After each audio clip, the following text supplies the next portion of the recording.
Okay, so the speaker surround and the glue finally came in the mail, so yeah, now we can get to replacing surrounds and the speakers. So let's get to taking this little gasket off.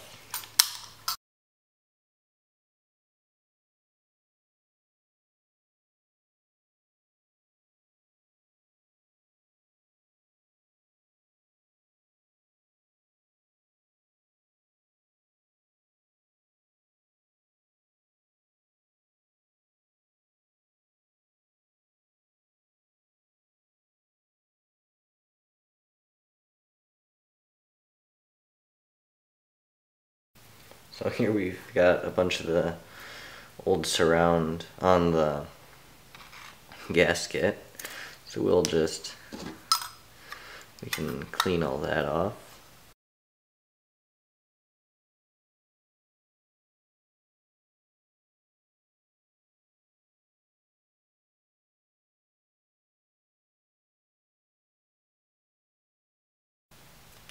Okay, there we go. Now we've got the gasket off. Okay, so now is for probably my favorite part. Basically, we just gotta get off the majority of the old surround.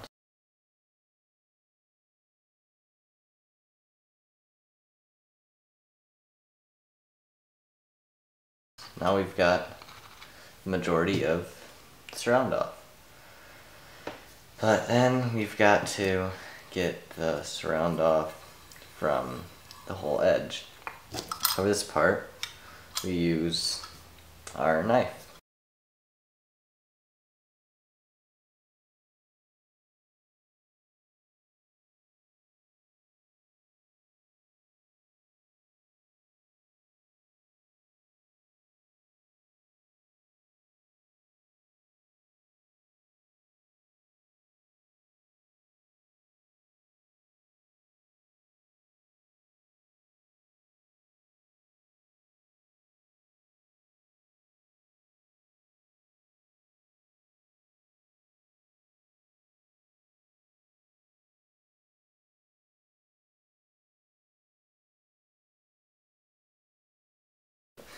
Okay, now for the rest of this is going to be pretty hard without loosening it up somehow.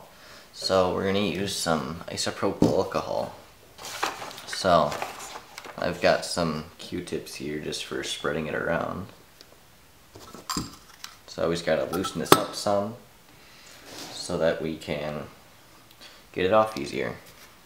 Okay, I've been letting this sit for a couple minutes now. So now we can we've got this paper towel so we can wipe it off. But first we're just gonna get off some of the big stuff. Okay, now we can rip off a chunk of paper towel and just wipe away what we can. Okay, so now I think I've got this as good as I'm ever gonna get it. So now we can flip it over.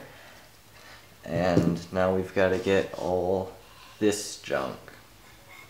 So I found the best way to do this is take a Q-tip and put isopropyl alcohol on it, go along the edge, and then take a clean Q-tip and then a clean Q-tip, and then you just wipe off all the junk.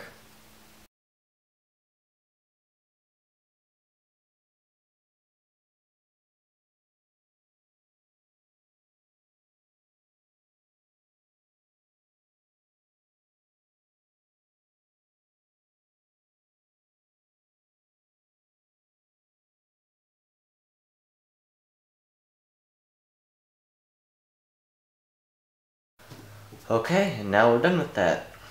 So now we can flip it over. Okay, so now I've got this all flipped over. So I'm just gonna quick go around the edge with the Q-tip. And yeah, just kind of clean up the edge.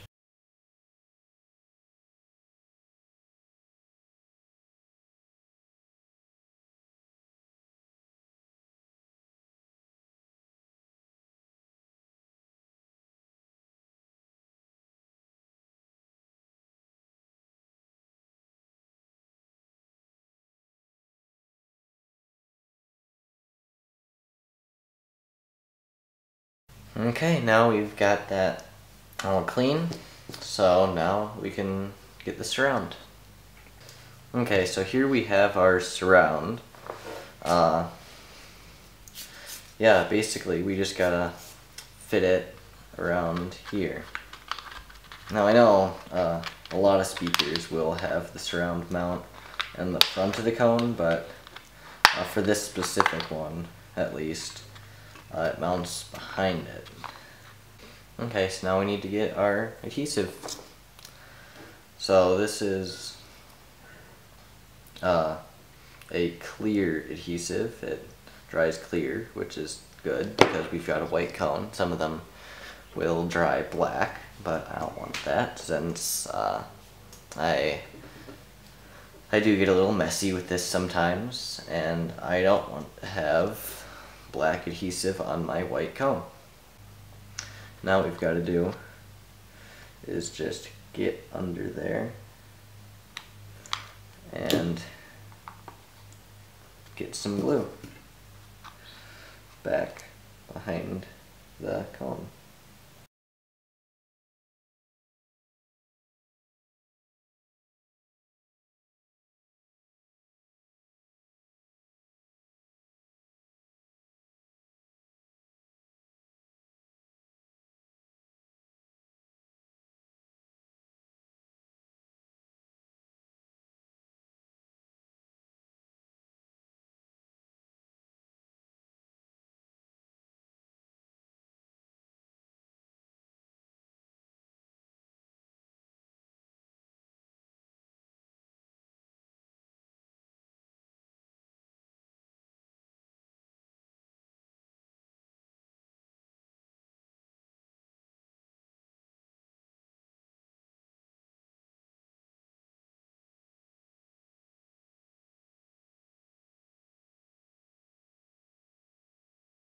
Okay, now we just gotta let this dry.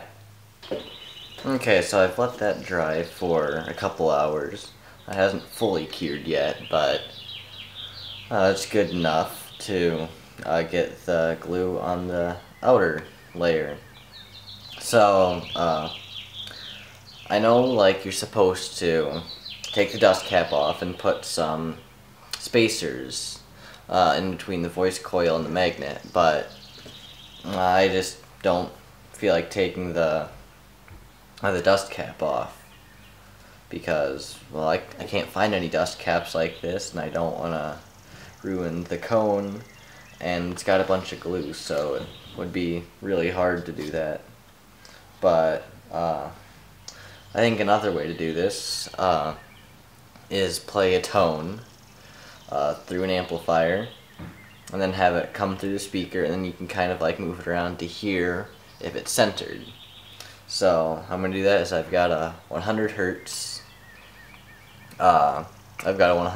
tone, and I'm just going to play that, and I'm going to move it around, and we'll be able to hear if it's vibrating or not. So you can hear right now it's centered, but if I move it over, it makes a terrible sound, and sometimes it even stops. Like if it's too far to the side. So you want it so that you cannot hear that awful noise, and then I'm going to clip it down.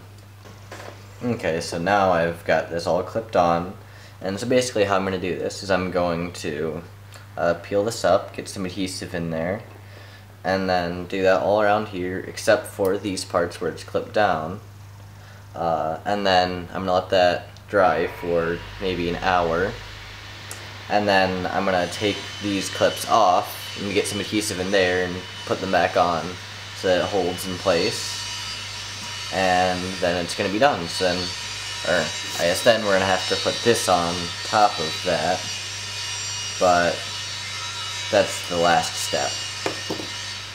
So yeah, let's start getting some adhesive on there.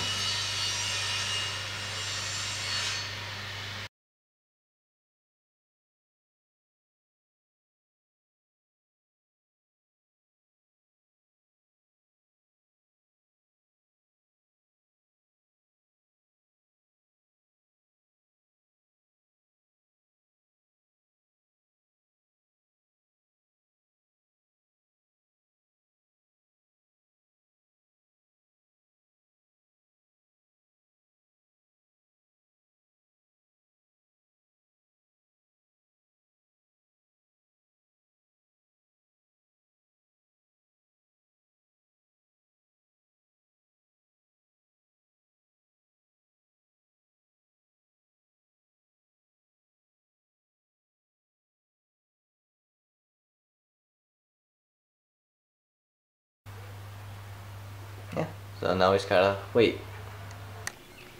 Okay, so I forgot to videotape it, but I did put some glue underneath the parts that I hadn't done before. So, done that, but I've let it kind of cure for just a little bit. It's not fully cured, but it's mostly cured. It's at least strong enough that I can put it together now. So I'm gonna put this ring back on top, and then it's gonna be ready to put in the box after that cures. So I can take these off. It seems pretty sturdy around the edge. Not rubbing. It's still centered.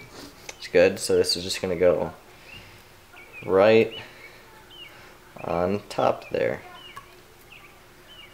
Yeah, it'll be easy. And always gotta let that dry. Okay, so the glue has now pretty much, I mean, it's dried enough to the point where it's not gonna fall apart if I put the whole speaker together. So now let's put it back together. Also, I said this in the other video that in the other case, there was a wooden piece that would fit across for support and to keep the insulation material away from the back of the speaker. But this speaker box actually did not have that in it. So I had to cut another one and find some screws that work okay. Now we can put it all in the box. And there we go. Now we have our fully repaired speaker. Okay, so here I've got the Boombox all set up so that I can test the new surrounds on the speakers. I've got it all put back together, and I've also done the right speaker as well. So yeah, so we'll switch this over to line in, and we'll play something.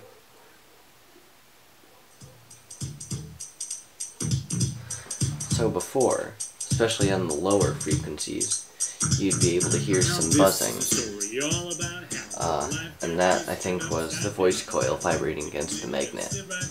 But now, you cannot hear any buzzing or anything like that. Like, all you get is the sound you're actually supposed to hear. So that sounds amazing. But yeah, so now you can switch over to part 2 of the repair to see the repair of the tape deck here. So check that out.